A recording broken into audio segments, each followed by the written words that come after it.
A warm welcome back to the shop, everyone. I am excited to give you more progress on the Seabee.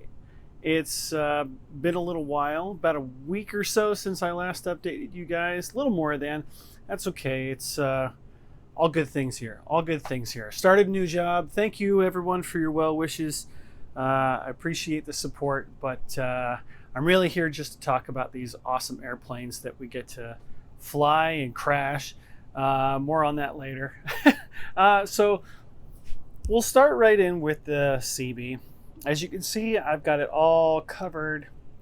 Excuse me, I've got something in my throat right now, but all the planking is done. So what I want to point out to you is I did this a couple of different ways. So I started off doing this side, and I realized with one large sheet I could go up here, but it was a little bit difficult. And so after doing this side and realizing how difficult it was, I'm like, you know what? Let's just do individual sections. And as you can see, when we put in the filler, that it just doesn't matter. It was way easier to do these sections individually than it was to try to do it all in one go. So that, as I mentioned before in the previous video, take things a little bit at a time. It can save yourself a lot of headache as you go. Now, one of the things I will note is that, you can't see it. Oh, it's all sealed in there anyway. So behind here, under here, so I sheeted this first and then put this over top. And that is how this joint, it's just set on top as snug as I could, and then add some CA to it. So there's overage behind this from this sheet, but you're never going to see it. No one's really going to know. But that's one of the things you have to take into account is overage. Sometimes you just want to go bigger than you actually need and then cut it back. So what I mean by that is, going back to this example, each one of these sections I more or less did bigger than I needed.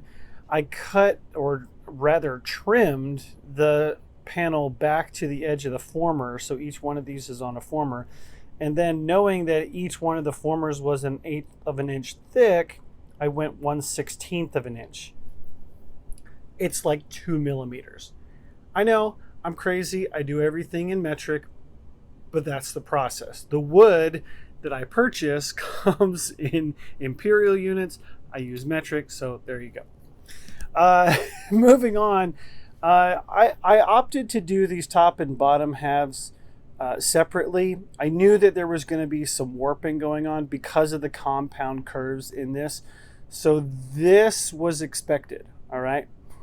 Then once I had all of that done, I started shaping the nose and especially the bottom. So it's pretty compound shape, transitioning from the front down to the bottom. So with the keel ready to go, the front ready to go, I then started working on the canopy. The canopy was pretty straightforward.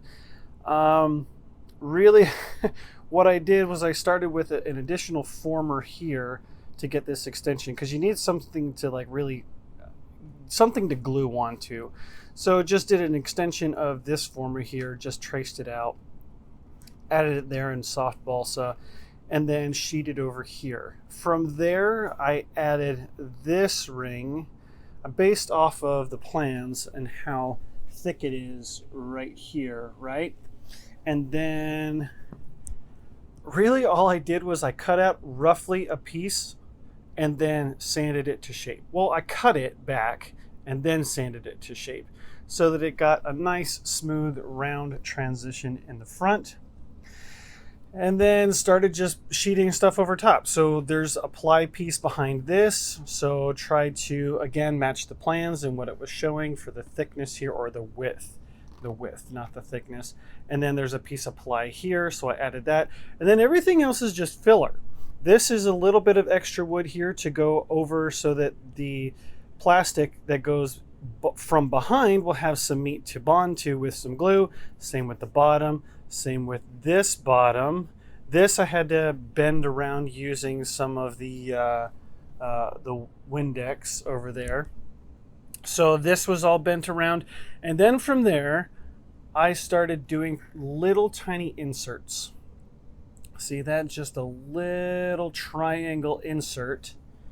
And then I used sandpaper on a dowel to shape those. So that retro look is really captured well by doing those rounded corners. It's amazing that look, just because before with the harsh corners, it didn't look right. It didn't look period correct, but it looks the part now. So moving on from there, I mean, everything needed to be sanded. Okay, do the filler as you go if you want to, because it does take some time to cure out. I try to give mine at least a day if I can. You can accelerate stuff. You can leave it in the sunlight. You can put it in the heat. That helps, but usually it's about a day before it gets fully hard. I'm using the 3M high strength small hole repair. This compound does not have any of the vinyl stuff. I used to use DAP, and then they changed the formulation. I don't use DAP anymore because when it dries, it shrinks and it cracks on some of this stuff. And not to mention, it's gummy. So when you go to sand it, it clogs up your sandpaper. It's horrible stuff. Hate it. So the 3M stuff is my go-to at this point. So I use that for all of my joints, like in between each one of the wood panels, to help fill it in, smooth it out, get a better transition on a lot of these compound curves, right? And so I'm again using the quicksand hand sander. Used to be the easy touch hand sander. I got two, but I mean, you want to make sure that it's flat when you're doing flat stuff, right? Because this shows me where I had a crack in the wood that I repaired with some CA, and I had some of this spackling around it, and I've been able to sand all of it perfectly flat at this point. That's the name of the game. You're trying to get things flat. You're trying to get things to conform to where you need it to be, and some of that involves using your fingers to get into grooves. Sometimes you have to use a dowel with some sandpaper. Sometimes you use a sanding block or a sanding sponge. There's any way to do it as long as it gets the job done. There's no wrong way, is what I'm trying to say. The wrong way would be when you get the wrong shape. So moving on from there, the next step. The next step that I took was to cut windows. Okay, so these are not windows, clearly. Okay, so let me get this off. So again, it's just a friction fit. This is just some scrap of my printout paper that I had laying around, and I put it over top and then traced it, right? I traced it with a Sharpie, my fine tip Sharpie marker, and started cutting. And I left some overage because I knew I wanted to have some meat on the back to glue onto the wood. So now that I've got them labeled and I know which goes where, I can cut them out. All right, so these are pretty seemingly complex shapes, but once you start taking a piece of paper and laying it over, you can see that like there's just one main fold. All right, it's a weird shape. I've tried to follow the plans as best I can. So this is what I'm left with. So yeah, I'm gonna get these popped out prior to fiberglassing this and doing some fill on that weave, and then I will use these paper pieces as templates for clear plastic, so I'll have windows. The other thing I need to do as well is there's an additional window right there, right there, that needs to go in there. What I'll probably do is just cut that piece out of the plans and then just align it with this window, and I'll trace it and cut it out. Be easy, not really a big deal, especially with the former right here. It's going to be a pretty simple shape. Anyway, that's really it. That's all that I've done. It's just chipping away at it a little bit each time. I appreciate all of the support that people are giving me online with some of the pictures that I've been posting. It's been such a fun process to blow off some steam at the end of the day, post some progress, and let other people enjoy this complex build. I will not be doing retractable landing gear.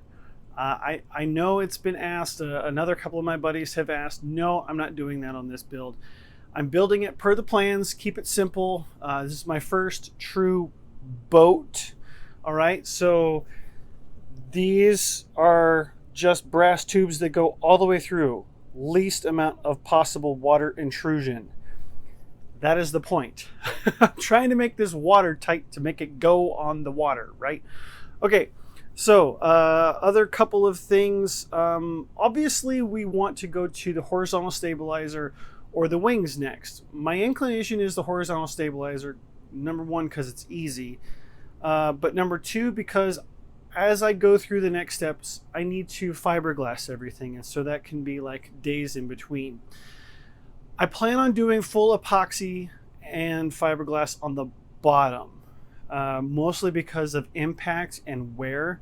I don't also know exactly how watertight it's going to be, and I know that if I fiberglass it with epoxy, I'm not going to have like any risks of cracks or anything coming out. So the main part of the fuselage or the hull is going to be all fiberglass and epoxy on the bottom. This part here on the back, the aft portion after the step, I will not, because the vast majority of impact from water is going to be on the front. All right. So the strategy is also to keep the tail light. We don't want it to get heavy. By having things as light as possible, it ensures the best possible flight envelope. So, strategy. Pick and choose your battles. So, moving on from there, yeah, I'm going to use my standard fiberglass and sanding sealer or water-based polyurethane, whatever your persuasion, whatever you can find at your hardware store, it works. It's the same stuff. So, do that, and then I still haven't shown you guys from the Saab build what I'm now doing for the weave fill. So I'll show you guys that. It's really straightforward. It's another TLAR method, but it works really well. So from here, it's just more plug and chug, guys. I'm getting used to work. I'm getting used to working on this airplane, but I do want to let you in on the crashes. So I'm going to step away from this. That hurts. Need to clean. Over here, the Falcon. The Falcon took a tumble. We had an issue where we had a wheel separate on takeoff, and rather than fly around and try to land, I just immediately set it on the ground because I didn't want to risk having an increase in momentum and force and all that stuff. So when I landed, because of how these wheels are, they're not straight up and down, they're angled like that, this axle dug into the ground, and so that caused the whole airplane to flip over. All the wing struts broke. Every last one of them. So I got to fix that.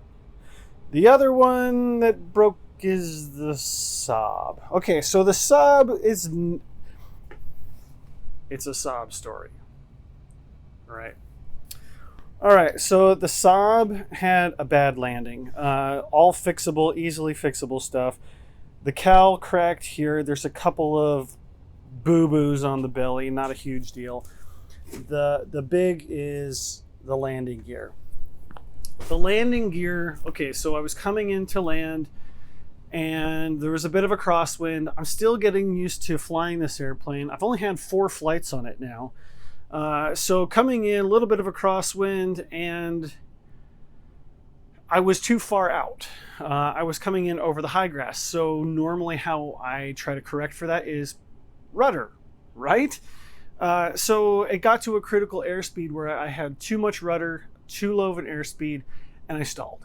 All right. Pilot error, but also unfamiliar with the aircraft.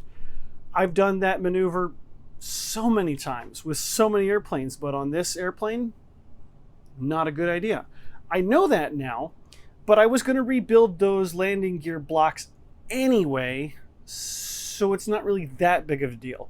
There's a little bit of rash from the landing gear breaking away, and there's a couple of small punctures. Easily fixable stuff. I'll cover that in a future video. Not a huge deal. The Saab will fly again. It's a learning experience. It's a fun hobby. All right. So the reason I haven't gotten to it yet is because I just needed a break from that project. There comes a time when you're just like, okay, well, I made it to one thing. I need to move on to other things to clear my head. So the Saab will be coming later once we're further along with the Seabee, and that's getting into a better place. So I'm kind of getting sick of that project. I can move on back to the Saab. And not to mention the Saab, some of the things that I need to do to that require some money, and I didn't want to spend any money in order to do that because I didn't have a job. Everything on the Seabee is literally from parts in a whole stack of wood that I've got sitting in my shop. All right, so like I said, you just make what you have in the hobby, okay? I hope you guys are having fun following along with this build. I'm so glad that you decided to stop by my workshop today, because I love sharing the things that I know and how to have fun in this hobby. It's a great stress reliever, and I hope you guys can dig in and try to challenge yourself something like the Seabee, because it really is just so rewarding to get to this point. Anyway, thanks for watching. I'll see you next time, and can keep on working on your flying works of art. Oh, that's so much better. So much better. Man, we still got stuff here. Oh, infinitely better than before. Even took out the garbage. Look at that. Nice. You want to know what's better than a clean shop? Getting 10% off at Dubro.com. Josh 10, just saying.